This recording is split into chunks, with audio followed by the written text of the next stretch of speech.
আমার মনে হয় যে মাননীয় সমাজ কল্যাণ মন্ত্রণালয়ের উপদেষ্টা এবং সচিবগণ জানে, কিন্তু তারপরও তাদের টনক নড়ে না। ওনারা বারবার আমাদের ধৈর্যের পরীক্ষা নেয়। আশ্বাস আশ্বাস আর মিথ্যা আশ্বাস, আর কত মিথ্যা আশ্বাস আমাদের দিবেন?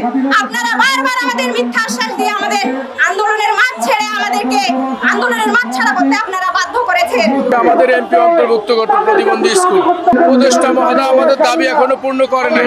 সমাজ কল্যাণ মন্ত্রণালয় বারবার আশ্বাসের প্রেক্ষিতেও এই বিদ্যালয়গুলো নিয়ে তারা ভাবছে না, তারা এই বিদ্যালয়গুলো স্বীকৃতি এবং এমপি করছে না।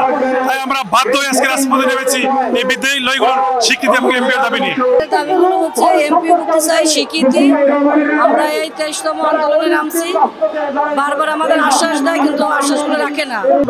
সারা বাংলাদেশ থেকে প্রতিবন্ধী বিদ্যালয়ের শিক্ষকরা আমরা এখানে অবস্থান করছি। আজকে আমাদের দেওয়ালে পিঠ ঠেকে গেছে, তাই আমরা বিভিন্ন প্রতিবন্ধী স্কুলের শিক্ষকরা আজকে আমরা মানবতার জীবন যাপন করে আসতেছি বিনা পয়সায়। আমরা আমাদের স্কুলগুলো চালু করে আসছি।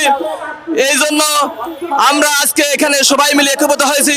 আমাদের স্কুলগুলো এমপিভুক্তকরণ এবং আমাদের স্কুলের যাবতীয় অবকাঠামো তৈরিকরণ এবং বাচ্চাদের খাদ্য সহকরণ এবং 3000 টাকা তাদের ভাতা দিতে হবে।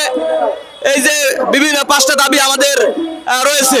আমরা যতক্ষণ পর্যন্ত আশ্বাস পাবো না, এখানে আস্থা প্রজ্ঞাপন জারি না হওয়া পর্যন্ত আমরা আমাদের রাজপথ এখানে ছাড়বো না ইনশাআল্লাহ।